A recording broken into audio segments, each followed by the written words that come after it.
Such time as I may consume. The gentleman is recognized. Thank you, Madam Speaker. 19 minutes. 19 minutes. 4 years ago on Inauguration Day, January 20th, 2017, 19 minutes into President Trump's administration at 12:19 p.m., the Washington Post headline was, "Campaign to impeach President Trump has begun." And now with just 1 week left, they're still trying. In 7 days, there will be a peaceful transfer of power, just like there has been every other time in our country. But Democrats are going to impeach President Trump again. This doesn't unite the country. There's no way this helps the nation deal with the tragic and terrible events of last week that we all condemn. And Republicans have been consistent. We've condemned all the violence all the time. We condemned it last summer. We condemned it last week. We should be focused on bringing the nation together. Instead, Democrats are going to impeach the president for a second time 1 week before he leaves office. Why? Why? Politics and the fact that they want to cancel the president. The president who cut taxes, the president who reduced regulations, the president prior to COVID had the greatest economy, lowest unemployment in 50 years, the president who got us out of the Iran deal, put the embassy in Jerusalem, brought hostages home from North Korea, put 3 great justices on the Supreme Court, gave us a new NAFTA agreement, the Abraham Accords, the COVID vaccine, and who built the wall. It's about politics. This is about getting the president of the United States. They spied on his campaign before he was elected. 19 minutes into his presidency, they started the impeachment push.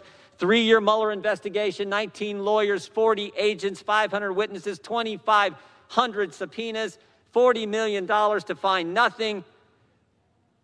Impeachment round 1 based on an anonymous whistleblower with no firsthand knowledge who was biased against the president and who worked for Joe Biden.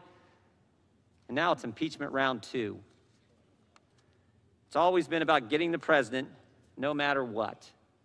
It's an obsession that is now broadened. It's not just about impeachment anymore, it's about canceling, as I've said. Canceling the president and anyone that disagrees with them. The Ayatollah can tweet, the president can't.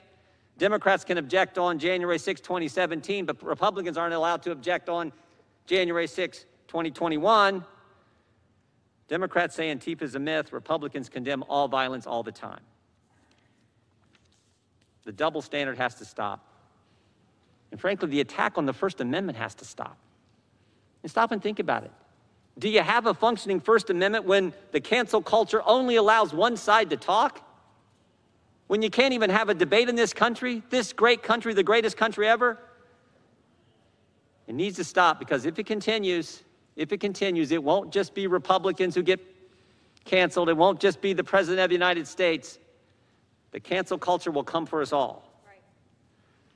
America's a great country, the greatest country ever. It seems to me that we need to think about how great the people of this nation really are. Think about what we've accomplished in the past and begin to come together as leaders who represent so many great folks across our districts. Think about this. Think about this. In 1903, in Kitty Hawk, North Carolina, 2 guys fly this thing they called a plane 100 feet. Barely got off the ground. Barely got off the ground. Amazing thing.